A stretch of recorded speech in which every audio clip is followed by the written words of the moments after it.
A biblical perspective on life, culture and current events. This is 2020 on Vision. Well, late last year, the political career of one of Victoria's best-known politicians as an advocate for families, freedom and faith took a dynamic turn. Bernie Finn spent almost a quarter of a century as a Liberal member for the Victorian Parliament. And many remember he was expelled by the Liberals because of his pro-life and pro-family views. And the Victorian Liberals, that's the same party that expelled Moira Deeming, you'll remember, from the parliamentary wing over her stance for girls and women. Well, for Bernie Finn, his new assignment is with the Family First Party in Victoria, where he's taken up the battle for what he calls a war on children. He's our guest joining us. Bernie Finn, a special welcome along to 2020. Thank you, Neil. It's an absolute delight to speak to you. Bernie, some will be saying, is there a war on children? Is that too big a word to use? What is this war? I think that is a very accurate description, and it begins very, very early when they're in the womb, when children are in the womb. Now, you know, the womb, the mother's womb should be the safest place for any child to be in their lives. But unfortunately, in Victoria, in Australia, that's not the case. And indeed, we have a situation now where across Australia, in every state, we now have legislation which allows abortion up until birth. Can you believe it? I mean, I would never have thought that possible, but we have it in every state in Australia now, and that is happening, and it is horrifying. And there are somewhere between 80 to 90,000 babies being killed in this country every year. And that in itself is a war, in my view, without doubt. I mean, you know, if you're killing babies, if you are ripping babies to pieces in their mother's womb, that is an act of war that is unconscionable. It's just appalling, in my view. And You've been a long-standing advocate for the unborn, and your close association with the March for Babies in Melbourne. That's legendary now.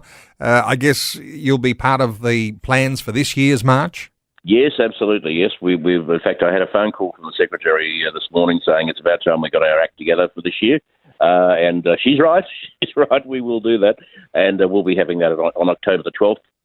This year, the March for the Babies, and that will be, I think it'll be the 16th march that we've had, and that came about the night of the passing of the legislation in Victoria, which allowed abortion until birth, and I bowed my head at that point, and I just said, "Dear Lord, what do we do now?" And into my mind came the words "March for the Babies," and when you get a direction that clear.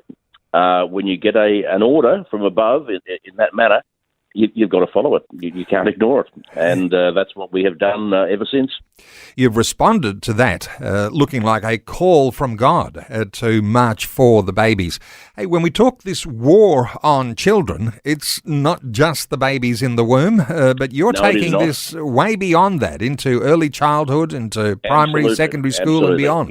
Yep. Well, we have the situation where kids go into preschool.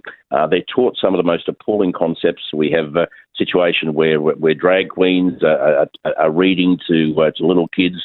They're being taught that this sort of lifestyle is the way to go, which I think is just disgraceful, to tell you the truth. Then, of course, when they get into primary school, little boys are told that they could be little girls. Little girls are told they could be little boys. And before you know where we are, without the consent or the knowledge of the parents, quite often, these children are led down a path to force these weird moralities on them and on their parents, and that is, I think, just appalling. That they are force-fed drugs. We have, as they grow a little bit, quite often we have a situation where they are mutilated via surgery in order to give them this new gender, supposedly. And there are so many. What we are seeing now in America and in Europe as well, we're seeing now so many young people who are actually taking legal action against the system, because they've got to a point where they've realised that they were too young to make that decision. And let's face facts, if you're 7 or 8 or 9, you are too young to make any form of decision like that. And this is life-changing decision, and it's not something that should be taken lightly. It is certainly not something that should be taken without the authority, without the knowledge of the parents. And that is something that is indeed an act of war as well. Now, Bernie, you're used to taking the fight up to the Victorian state leaders when it comes to these issues around children. These days, now you are the endorsed candidate, the lead Senate candidate for the Family First Party in Victoria, and you're looking and you've got your sights set federally. How does this work now with you? Because Victoria's been leading the way on this war on children, perhaps for a long time. It has, unfortunately, sadly so. Victoria is a basket case with regard to these sorts of issues. And I have to say that when I narrowly lost last year, there was only 210 votes in it at the end of the day. Then I thought, well, this is great. I can go to a beach in Queensland and sit there for the rest of my life. But there were messages coming from, I say from above, saying you're not finished yet. And I looked around and I saw what was happening. I saw what was happening to children. I saw what was happening to families. I'm seeing what happens to people, vulnerable people in so many ways. And I think to myself, and I thought to myself at the time, I can't turn my back and allow this to happen. I actually picked up the phone and I rang Lyle Shelton, and I said, Lyle, do you think, would you be interested in having me as a candidate for Family First? And he was, I think, quite enthusiastic about the prospect, and here I am today as the number one candidate for Family First in the Senate for Victoria. And if I get to Canberra, I can assure you, Neil, they will know that I'm in Canberra, because I have had enough of the dishonesty. I've had enough of the gutlessness of people who they know the right thing to do but refuse to do it because it might hurt their career, or it might hurt their social standing, or it might hurt their pocket, We need strength in Canberra. We need people who are prepared to stand up and tell it as it is, because that's not happening with a few notable exceptions. That's just not happening at all. And it's not just on the Labor side, it's happening on the Liberal side, it's happening on the National side. The Greens, well, enough said. We need people, truth tellers, if you like, who are prepared to stand up and tell the truth in the national parliament. And that's what I'm looking forward to enormously, is the opportunity to get up and to make sure that, the truth is on the record. It is so important that we do that. Bernie, why is it not good enough just to say it's one way you can see, which you might say is the left, and that's, leading a war on children. But when you've got the right, the Conservatives, also agreeing with those sorts of policies that you can include under the heading a war on children, that somehow or other you've got both sides that are not giving any way out of the challenges and the predicaments that our children are in. What are your thoughts here about the fact that you need to be a separate voice, a voice that's not either Labor or Liberal National?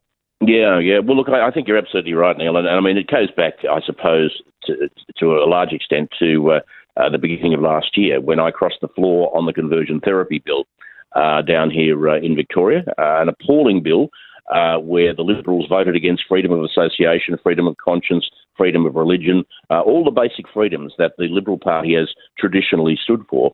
They voted against that. And I couldn't. I just couldn't. As a Liberal and as a Christian, I could not support that legislation. For the first time in my life, I crossed the floor. And there were a few people around, Matthew Guy among them, who was very happy about that. Well, it wasn't last year; it was the year before. I'm sorry, February the year before, and it was a pretty rough way to start the year. And I didn't win any friends there, but I've never been in politics to win friends. I'm in politics to stand up for the things that really matter. So I did that, and it made me realise just how far down the gurgler the Liberal Party had gone. It's really sad. Bernie Finn, now that you're the lead Senate candidate for Family First in Victoria, but being a senator in the federal parliament means that you'd be advocating for all the states and territories. Are you travelling in this year? Have you got plans to travel widely? Well, I will be travelling across Victoria widely this year. Last Saturday morning I had a very successful men's breakfast at Benalla. Very, very great crowd of people coming along to hear me speak and participate in that. And I will be travelling to every part of Victoria over the next 12 to 18 months, depending on when an election is held. And I'm hoping to get out to meet as many people as I possibly can. This is one part of politics that I really enjoy is getting out and talking to people and hearing what they have to say. And what really worries me is that a lot of people have given up. You know, they've seen the Labor Party, they've seen the Liberal Party, and they say there's no hope. Well, I say to them, there is hope, and Family First is that hope. We are in fact, the party of hope. And that is something that I'm going to bring to doorsteps right across Victoria, and if I'm successful at the next election, right across Australia, because it is a message that I know people will embrace. They will run with it, and I have no doubt that that will happen. Well, you're going to travel widely across Victoria, so other states will need to wait until you win a Senate seat to see you travelling around the nation.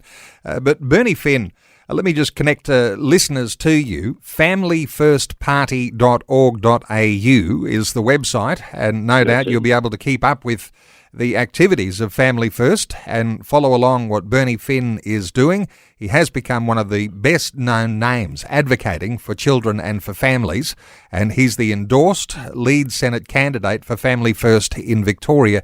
Bernie, look forward to another update sometime soon, but thanks so much for sharing these thoughts with us today on 2020. Neil, thank you for the opportunity. It has, as I say, been a delight speaking with you. Thanks for taking time to listen to this audio on demand from Vision Christian Media. To find out more about us, go to vision.org.au.